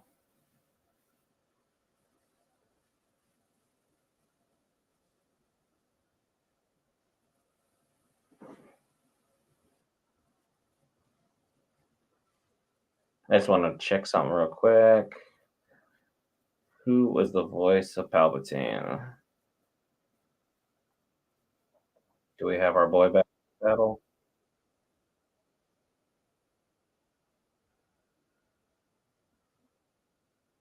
Hmm, okay, so that's definitely interesting there. That's a lot of good stuff. All right, so let's see. All right, anyone still in chat awake? We have finished the episode. Um, gonna give a quick thoughts, wrap up, synopsis, all that good stuff. Then we'll call it good for the week. Well, for the week, my gosh, I'm so tired. I'm loopy. I finished the episode. Have you finished the episode? It's time to start giving our thoughts, recaps here. Probably gonna recap here, finish another 8 minutes at the very least, and go ahead and call it a night. I just finished episode 3. If you have finished, go ahead, drop an F in the chat. We can start talking about how this played out because these episodes were phenomenal. Once again, Dave Filoni coming in with another hit. This show has continued to be good and going in an upward direction. Season 1 was, I want to say, a 7 out of 10. 8.1 out of 10 for season 2 right now after just the first 3 episodes. These episodes are more bangers than they were in season 2 at its high point, which was probably for me probably around episode 8, somewhere 8 in episode 12. So having it at this stage already being that level of good, just launch and get us going, and we have this content with us till May 1st is going to be exciting because we have overall, they said they're going to do 15 episodes. We just got 3 done now, so technically we're 1/5 of the way done with the season. Sad way of looking at things, but realistically we also have 3 banging episodes right out the gate. Sure, there's probably going to be 2 or 3 duds along the way, which comes to happen in every season. You can't have every single episode hit. Not even Game of Thrones at its peak was just banger after banger after banger after banger. But for this animated series thus far, we've gotten a lot of really, really good news, got a lot of really great things. We learned a little bit more about Emery, kind of figured out a little bit about her genetic makeup, learned about where her allegiance is. She's more sentimental than everyone else is at the Imperial Clinic towards clones, more sympathetic towards what's going on, but still very, very much stuck in the same crosshair rut that Crosshair always has been, where it's duty, duty, duty. Good soldiers follow orders. But finally, Omega broke through to Crosshair. Was like, look, we just need to get the hell out of Dodge. Things are going absolutely tits up. The Emperor's here. His whole Project Necromancer is about to hit a whole nother spin, which Project Necromancer was touched upon in The Mandalorian, just so everyone's clear that those two are perfectly synced up. He's just had a different continuation of doctors throughout. So that's really exciting to see. It was good seeing that they put in the star power they needed to for this last season. Now Hemlock having the full resources of the Empire at his disposal to go ahead and make these decisions is going to lead me to believe that ultimately Asajj Ventress is going to be called in as one of the bounty hunters to take care of Clone Force 99, because you best believe Crosshair and Omega are going to try and meet up with Wrecker and meet up with Hunter and get everything reset up. And then from what those everyone should do, should go ahead and dip. Because let's be honest here, as much as that nice little home world is that they were starting to make a base at the end of season 2, make a little home for those, a little nice little getaway. The Empire is massive, expanding, and with the group and people that they have in place, things are going to only continue to get worse. And Hemlock is going to not rest. He is very, very ambitious. Ambitious to the point it's probably a flaw in his overall character design. He needs to be more reserved. He needs to be, he needs to be more assertive in a correct manner, not trying to overreach. He needs to continue to baby step his way to the top, as opposed to, hey, I have gotten everything done. I cut all the corners I needed to. I did everything as you requested, Emperor. I need more funds, I need more resources, and I need that job promotion. And ultimately, now that that's happened, for the most part, other than job promotion, because, Palpatine is one of the people I will give you a bit if you're showing me you're going in the right direction. But I need you to truly prove yourself in order to get this job promotion. It's kind of like how when you go in for your job, you do an amazing job. You're the best in your department. Everything's up. Sales numbers are up. All the customers love all the work you've been doing. But then your manager's like, yeah, your review is 10 out of 10. You've hit everything you need to do. However, in order to give you that raise, we still need to see more. Even though you're a numero uno in your job and you are the best there is at what you do. So it's probably that exact same situation with him, except he's going to get over ambitious and overreach. And that's something that will probably bite him, just due to the nature of the fact mad scientist and overreaching. Well, let's put things frankly, we've all seen Jurassic Park. The mad scientist overreached, and next thing you know, we had a whole island full of dinosaurs trying to eat everybody, and turned into a absolute cult classic and phenomenal film. However, it's not exactly the outcome you would want. Let's let's just be frank. No one wants to have a whole island of dinosaurs chasing after them. I know I would not. I don't find that very entertaining. I don't find that very fun. I don't think it is ultimately like the best thing that we could have happen. But at this moment in time, having Omega jailbreak herself is probably the best thing they could have done.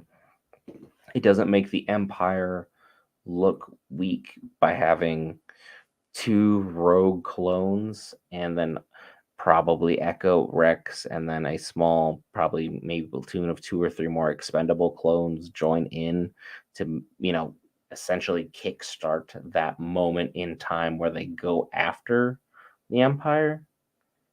Would make them look weaker having a force of 6 or 7 break into Imperial stronghold, buster out all the kit caboodle. Instead, excuse me on the having two people who already have an innate and strong understanding of your compound, your forces, how things work, and have people on the inside willing to assist you and push you in that direction to escape, definitely is a huge boon for them in the way that they absolutely need things to go. Having that happen for them is huge. Where they'll meet up will probably be in the next 2 episodes, and I think we'll get at least a clear picture that Hemlock, who he's going to pull in bounty hunter wise, will be showing up soon because we know Cad Bane is alive and well. He's definitely going to be a hot commodity name because he's already seen within season 1. He popped up season 1. I want to say right, episode 5, episode 6. I want to say it was early on. Cad Bane was there, and having him do what he needed to do. Fennec Shand would make the short list as well. We still have Asajj Ventress, who I truly believe is going to be the name that they pull out of the hat because they need the character to be done correctly, and having her be a bounty hunter for the Empire at least makes sense in theory in terms of, hey, I still need to make a living, and it's morally okay for her character in that regard. But having everything play out the way that it ultimately needs to, and every way that things need to, I want to say, culminate, we're going to have to get some kind of payoff as far as what Clips was saying a couple hours ago about having the Zillo Beast payoff, because they showed in season 2 a Zillo Beast being moved to Tantus, to the facility, and it's just literally Chekhov's gun. If you see it within Act 1 and people talk about it, by Act 3 or the culmination of the play, it must go off. It's basically, you see a gun, you expect a bang by the end. That's basically how things will play out. And a Zillo Beast is something that we've seen play out in the Clone Wars. Dave Filoni knows how to utilize properly and how to create a situation for everyone and for everything to make things fairly dangerous. And with Hemlock's evil mind, Nala say now is going to be in a very, very a very disposable position because they've gotten the sample that they need ultimately. Emery will probably get called up to be put in a position to take charge of the facility, and she's going to have to make a tough decision, in my mind anyway. She's going to have to decide whether she is a clone and she wants to help Omega and Crosshair and their brothers and everything else in that regard. I'm just throwing a pen now because that's what I do. Or she's going to side with the Empire and be like, I'm worried about me. I'm trying to protect myself and what's going on in that situation to ensure that the people I care about, aka me, continue to succeed and flourish in this, newfound empire under the thumb and rule and foot and heel of one Emperor Palpatine. So that's where my mind's at right now. Episode 3 was easily the highlight, most action. I mean, come on. It's Star Wars fans. We all say we love great story, we love great plot. We do. We love great character development as well. But sometimes you just really want to listen to blaster fire or a lightsaber turn on and just see some cool stuff break out. And Asajj Ventress is probably the eye candy that got us to come in for this season. how she'll be utilized is going to be imperative. It was kind of like how Finn was shown in the sequels to holding a lightsaber. Be like, oh, cool, we're going to have a main character who's an African American Jedi. He's going to be the one that pushed this plot forward. He's going to be our shining star. He's going to be our hero. It's going to be amazing. And then he got, bench sidelined. So I think they've learned their lesson from stuff like that and the backlash that they justly and rightfully received for it to go ahead and put our Euro Asajj in the correct place, because for Filoni to try and rewrite something that's canon, he's got to have a good reason, he's got to have a good thought process, and he's got to be able to deliver a good story. And ultimately, I trust him in this process. I mean, we all watched the Clone Wars. If you're watching Bad Batch, you watched the Clone Wars. It was solid start to finish. It was intended for children, but it captivated teenagers and adults alike. I watched it when I was in my mid-20s, and it just had the same impact it would have had for me if I was a teenager or I was younger. It's something you can easily bring your kids into or your teenagers into, and they are going to love it and enjoy it. And something you guys can just casually watch and talk about some occasional tough topics that pop up in the show, but nothing too crazy. And then also at the same moment in time, having someone like Filoni, who's also helped jumpstart The Mandalorian. He was really hands-on for the first 2 seasons. I don't think there's a Star Wars fan out there who says, hey, the first 2 seasons of Mandalorian suck. They're phenomenal. I loved them. I hope you loved them as well. If you don't, hey, always, this is what the comment section is for. Tell me what you like. Tell me what you don't like. Tell me how the episodes played out for you. Were they slow? Were they fast? Did they go the right timing? Were they going about right pace? Did any of the theories or ideas that I have sort of crafted in my head make even a lick of sense?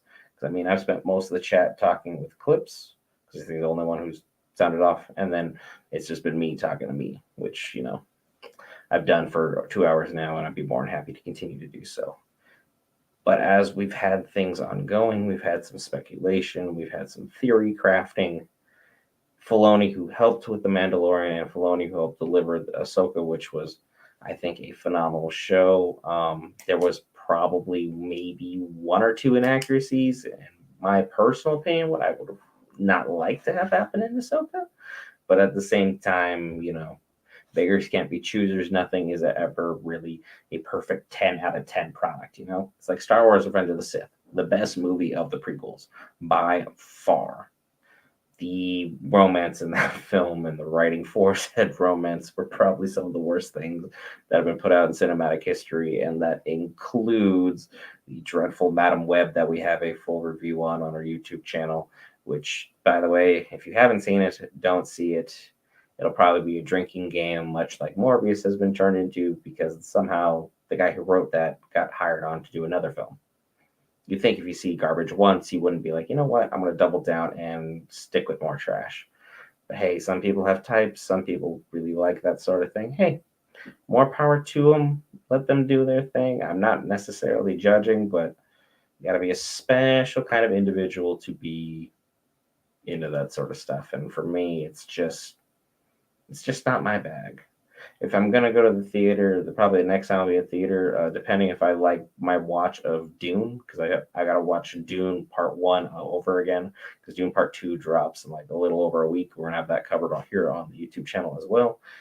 I gotta have a better understanding of it, because I haven't seen Dune Part 1 since like COVID, so I need to reassess where we're at with that. But moving on from this one sci-fi to the other sci-fi, the Dune that inspired Star Wars. Now we have to figure out and assess, once everyone gets back together, who's going to ultimately be the one that has some kind of blow up in this. Because as much as I love Filoni, and I really truly do, we all know eventually at some point throughout the season, he's going to hurt us. And he's going to hurt us very, very much on an emotional level. Like, which character or characters is he going to off? Because we know at least that Rex is the only one that I'm aware of that has made it out and been seen in something that takes place well after this timeline. I haven't yet to see anybody else. And I'm sure these guys, if you made them live action, would be really exciting to see. And for those of you who have been sending me messages on my Instagram or Facebook that saying these guys are literally the penguins of Madagascar, but as Star Wars characters, you're absolutely correct. And yes, I did put my head exactly where Tech's body is because he's currently not not with us. Because he was who hurt us last season, even though it was Sid's fault. I would hope they get vengeance on Sid too at some point. That would be on my short list of things I'd like to see done. But now there's three of us in chat. I've been talking for a long period of time. Anyone have any thoughts to share? Anything they'd like to let us know? Anything you want me to talk about? It's 1:38 a.m. Pacific Standard Time or 4:38 Eastern Standard Time. At this moment in time, we're probably going to start working on either winding down the stream or depending on what you want to talk about. We can take a different kind of tangent, talk about Lord of the Rings, talk about Dragon Ball Z, Marvel, Game of Thrones. Like, there's stuff to talk about, but at this moment in time, as far as the Bad Batch is concerned, 9 out of 10, I want to say. How I say it, rate the first 3 episodes. I'll have a full synopsis on the first 3 episodes, a full video breakdown for tomorrow. I'll have that either in a short format or I'll have it in a long format. Depends where everything's at with everything there. Have that broken down for you guys. And then be sure, if you're not already subscribed or following the channel, depending if you're on Twitch or on YouTube, we will be doing a full watch party. And I mean full watch party for Avatar, The Last Airbender, which drops Thursday on Netflix. So if you haven't seen that, or if you saw the animated series, which was a absolute gem, and it should be in everyone's top 5 animated series of all time, cartoon-wise, you should definitely go ahead and mark your calendars. It drops around 5 a.m. Pacific Standard Time, I want to say, and it's going to be dropping the whole series in one drop. So we're going to have that covered and do a full watch party the entirety of the day. It won't be just myself. It'll be me and Will, I want to say, for that. And then Saturday, we normally do solo leveling, but that episode got pushed back a week because the main voice actor he's still having vocal cord bleedage from the earlier episodes where he was screaming so much that he actually caused vocal cord damage of some kind. He'll be good long term, but they just wanted to give him a week to rest up for, the up rest of this season. So things got pushed back 1 week. But again, we'll be here each and every week. If you guys enjoyed the watch party, leave a like, leave a dislike. If you thought this was a waste of time, comments are always welcome. Let us know. You are the ones we do this for. I can sit and watch Star Wars by myself in, my office as much as I like. Truly can. I want to sit here and talk with Star Wars fans about Star Wars things during this time or during Avatar. I want to talk about Avatar things with them or things that are going on in Geek that they like watching, or maybe even do this for solo leveling. Really depends. It's all up to you, the viewer, how you guys want to do things. Let us know what you like. Let us know what you dislike. Don't really have too much else to say. I'm just kind of word vomiting at this moment in time. Let's see, anything else I missed? Anything else I need to have covered? Everything looks good thus far. Thank you to everyone who's been checking us out or at least watched along with us as we go through this ride. I am getting to the point of exhausted. No feedback in the descriptions below. Thank you so much for everyone who has been along for the ride. I've been Brent for Geek Variants. I will see you guys in the next few days. Sleep good, y'all, and may the force be with you always.